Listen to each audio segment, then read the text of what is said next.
제가 나쁜 것을 인류학적으로 옮겨오고 또 몸의 철학을 쭉 하면서 이 도덕 문제를 다루는데 아직까지도 석연치 않은 문제는 지금 이 시함 쌍둥이 문제입니다. 지금 시함 쌍둥이는 너무나 경우들이 이렇게 차이가 많기 때문에 손만 붙은 경우, 머리만 붙은 경우, 뭐 하체만 붙은 경우 너무 케이스가 많습니다만 이 케이스는 좀 복잡합니다. 이 목 아래 혈관계, 그러니까 생식계까지도 공유합니다. 그런데 이 윗부분이 이 분리가 돼서 신경계는 다릅니다. 그래서 대표적으로 각자의 행복에 대한 인식이 다릅니다. 선호하는 남자도 다릅니다. 스타일이 달라요. 그 뭐 다른 것은 뭐 다른 거 치고 어떻게 그러나 저러나 그 남자하고 사귀는 것이가 좀 궁금하시죠? 그래서 저도 궁금해서 한번 기사를 찾아봤는데 내막이 없어요. 사귀질 않아. 왜 안 사귀나 그랬더니 그 전문가들이 추정컨대 대체로 저 두 사람이 서로를 자기의 소울메이트로 인식하고 있는 것 같다고 말입니다. 그러니까 거의 영혼의 반려자로 생각하고 있는 것이 틀림없고 그래서 거의 그 실제로는 남성에 대한 필요성 같은 걸 안 느끼고 실제 그런 우리가 상상하는 형태의 관계도 거의 이루어지지 않는 것으로 또 이렇게 전문가는 간단히 기술했는데 그 내막은 제가 알 수는 없습니다.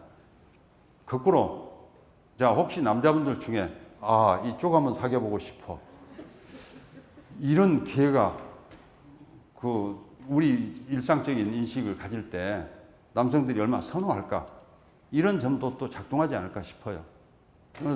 아무튼 여기서 지금 드리고 싶은 말씀은 이상과 가치가 다르다고 말입니다. 실제로 그게 분명하게 본인들이 그렇게 선호를 하니까 심지어는 음식에 대한 식성도 달라요.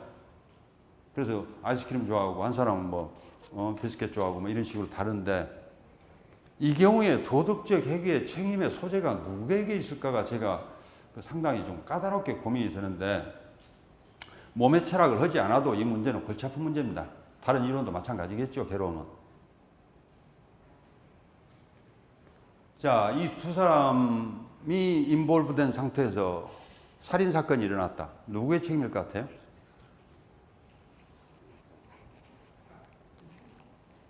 몸은 하나인데.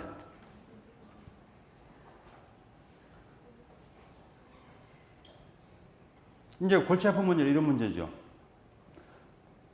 이쪽이 주장을 해서 살인을 했다라고 하는 것이 분명해졌어 하더라도 실제 조사를 해봤더니 이해는 반대했는데 이쪽은 뭐 강행을 했다고 말해요. 그러면 이제 이 사람을 지금 처벌해야 할 거 아닙니까? 감옥에 가둬야 할 거란 말이에요. 근데 이 사람 왜 따라가냐고. 자기는 반대했는데. 이러니까 이게 좀 골치가 아프더라고 말입니다.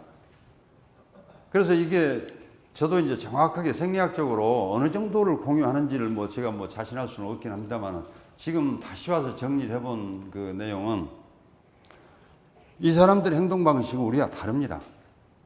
처음부터 같은 몸으로 인식을 하고 있어요. 지금 인식을 지금 뭐 행복도 다르고 지향은 다 다르고 이상과 가치 추구도 형태도 다르지만 처음부터 이 생존 조건이 한 몸으로 되어 있단 말입니다. 그래서 이 말씀은 뭘 함축하냐면 둘 중에 하나가 어떤 행위를 하면 사실은 한 사람이 행위하는 것이나 다름없게 됩니다. 처음부터. 그러니까 나는 반대했어요. 이 말만 갖고는 안 되고 이 두 사람의 경우에는 그 행동을 막아야 할 이유가 있는 그 존재 구조 같더란 말입니다. 그래서 저는 만약에 두 사람 중에 의견 충돌이 있었더라도 실제로 어떤 무슨 범죄 행위나 이런 행위에 연루되어 있으면 공동 정범에 해당되리라고 보는 것이 부합하지 않는가. 이건 어디까지 추정입니다. 제가 법리학적인 뭐 전문적인 판단도 아니고 이 사람들의 또 생활 환경이나 조건을 보면 그런 판단이 가능하지 않을까. 아무튼 이건 제가 뭐 푼 것은 아니고 여러분에게도 좀 그 수수께끼처럼 좀 한번 고민 한번 해보십시오. 이게 책임 소재가 누구에게 있을까? 두 사람이 한 사람이가 이게 더 중요할 거 아니에요. 두 사람이 한 사람이냐. 그런데 지금 제 이제 소개드린 대로는 본인을 각자 다른 사람으로 인식하고 있다는 겁니다. 신경계가 다르니까. 선호가 다르니까. 이상도 다르고. 그러니까 두 사람으로 지금 거기만 보면 두 사람을 인식해야 하지 않겠습니까? 그런데 몸이 항상 같이 움직이고 있기 때문에 어떤 행위에 이르는 순간에는 이게 또 한 사람으로 볼 수밖에 없는 이 딜레마 같은 지금 상황이란 말씀이죠.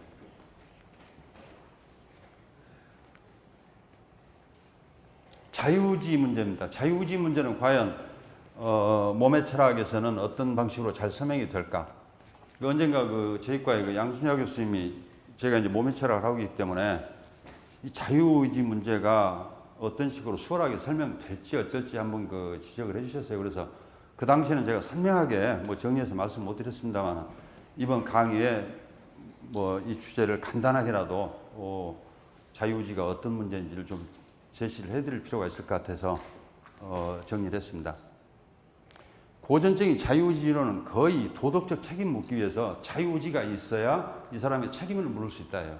만약에 내 행동이나 뭐 움직임이 물리적으로 결정된 라인 안에 있다면 나한테 책임이 없잖아요. 물리적인 책임이죠. 그렇다면 내가 이 물리적인 굴레를 끊고 내 의지대로 선택할 수 있는 자유가 있어야만이 도덕적 책임을 물을 수 있다. 이게 이제 그래서 근데 그 결론을 가보면 도덕적 책임을 묻기 위해서는 행위자의 자유의지를 인정할 수밖에 없지 않은가. 이게 논변이에요. 자유의지가 있다고 증명하기보다는 결정론을 웃기면 도덕을 할 수가 없으니까 인간을 도덕적 존재로 인식하려면 이것이 있는 존재로 인정해야 한다. 이것이 그 대체로 관념론 전통의 논변인 것 같아요. 저는 이 결론에 반대하는 것은 아닙니다. 결론에 동의합니다. 인간이 자유의지가 있다고 보는데 자유의지가 저렇게 추상적으로 정의된 자유의지가 아니고 제가 이해하는 자유의지는 지금 이런 형태입니다. 앞전 시간에 제가 소개해드린 경험의 유폐성은 우리가 누구도 다른 사람의 경험에 직접 접속할 수 없답니다. 내 의식, 내 기억, 내 지각, 내 사고, 내 상상 어느 누구도 직접 접속할 수 없습니다. 거꾸로 여러분의 경험에 제가 접속할 수 없죠. 그걸 제가 지금 경험의 유폐성이라고 부릅니다. 이 말은 뭘 함축하는가? 타자의 의도와 욕구에 직접적으로 접속할 수 없습니다. 지금 여러분이 어떤 의도와 욕구를 갖고 계신지 거꾸로 여러분이 제가 어떤 의도와 욕구를 갖고 계신지 오로지 제 말하는 것, 제 표정, 제 동작으로 기호적으로 해석하실 수는 있지만 직접 접속하실 수는 없죠. 이 말은 기호적으로 해석한다는 충의는 뭐냐? 타자의 행위를 정확히 예측할 수 없답니다. 다만 기호적으로 추정할 수는 있지만 그래서 타자는 자신의 의도와 욕구에 대해 가장 직접적인 지식과 통제를 갖습니다. 타자란 말은 우리 각 개인이 자신의 의도와 욕구에 대해서 유일하게 저만이 제 의도와 욕구에 대해서 직접 접속하고 또 가장 큰 통제력을 갖습니다. 100% 통제력은 아니지만. 그러니까 제가 책임이 있는 겁니다. 거기까지가 자유의지에 관한 제 논변입니다. 그래서 제가 지금 특이한 게 있다면 완전한 자유의지, 근본적 자유의지는 없습니다. 시간과 공간에 갇힌 우리 존재에게 완전한 자유라는 것은 존재하지도 않고 그 연쇄 속에서 묶이죠. 그렇다 하더라도 예측할 수 없음. 이 부분이 저는 우리가 저 사람이 자유가 있다고 인정해야 할 만한 충분한 근거라고 생각합니다. 도덕적 맥락에서. 이것이 100% 자유입니까? 80% 자유입니까? 저는 그 제가 밝힐 방법은 없고. 그래서 도덕적 논의를 위해서 만약에 자유의지 문제가 나온다면 이 경험의 유폐성 태제를 토대로 해서 예측할 수 없고 본인만이 가장 근접한 예측의 주인공이라는 사실 때문에 또 유일하게 직접적인 통제를 간다는 사실 때문에 그 사람이 행위의 책임자라고 말씀드릴 수 있을 것 같아요.